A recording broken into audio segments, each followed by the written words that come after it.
This next one, this is huge. This is one of the most effective passes there is in jiu-jitsu, I think. It's one of my personal favorites. We can run it from closed guard. You can run it from standing open guard. You can run it from a lot of different places. It's a double underpass. And what, I'm basically getting 2 underhooks. I'm going to talk you guys through it. But understand that, that there's a little bit of danger in it. There's you can get triangle, no arm triangle when you try to hit this pass. So you got to be quick with it, and you got to be applying pressure. So I'm here with Mike, and really I can do anything I need to get both of my elbows inside. You could start with that same thing with that gi pass, move that knee here, and then rather than me cutting through, I'm just digging my elbows into his guard, right? Since we just drilled that last one, let's keep with that because we need reps on it. Tailbone tuck, hands on the ribs, he can't posture. Hands go to the hip, knee in the middle, crack, both arms come low, gable grip, and then it's like I'm doing a deadlift.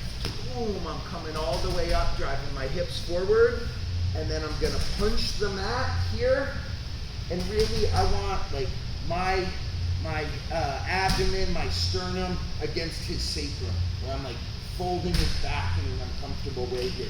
Notice I'm still controlling both the legs, up on my toes, all my weight is through Mike, and then I just switch my hips, boom, and I fall right into flat mode. Okay, flat mode's a great side control. You're not gonna get buggy choke from in there. Happening a lot lately. So here we are, hands on the ribs. I move, I get a knee, I crack. Instead of knee cutting, I go both arms down. I suck them up tall, hips come forward. I'm up on my toes with a punch. This time I'm taking him to the opposite side. I switch my hips. I use my hips to collect that near arm.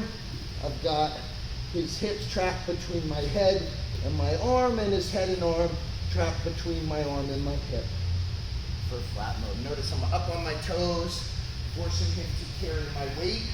A lot of different ways you can get this one, right? I can double ankle toss and jump in there from standing open guard. You can just sit back. Heather likes to bait an arm bar. She'll bring the arm across the middle, make it look real appealing, but just being real quick on the reaction to pull that back. Some of the best ways to pass somebody who's got a real solid closed guard is to bait them, right? Is to make them think that there's an arm bar or a triangle to get them to open their guard. If somebody's 100% committed, in my opinion, if I'm committed to not letting you out of my full guard, I don't think anybody's getting out of my full guard. Like, I may not be attacking you from there, but if it's a fist fight and I'm like, nope, I'm gonna tire you out, I'm on bottom, that sucks, but I'm gonna wait till you gas out here for 2 or 3 minutes and take minimal damage and then open my guard when you make a mistake. Does that make sense? So just understand that like passing the closed guard when somebody's 100% committed to it, granted they're not killing you when they're just committed to holding closed guard, but if somebody's just committed to holding it, you're gonna have a hard time passing, okay? Questions on the double underpass, and you can see it again, you guys got it.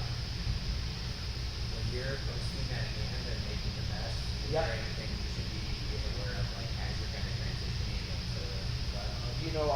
I'm up in here, posture, I'm up to my toes and hip and in. This wants to be right next to his mat, and then when I switch my hips, no, then I'm just dropping and running that way. Sort of, it all flows very nicely together. That pass having transition, but flat mode, there's a hand pressure darts right out of there that you'll find a lot of times. Questions on that? Let's play with it. 1, 2.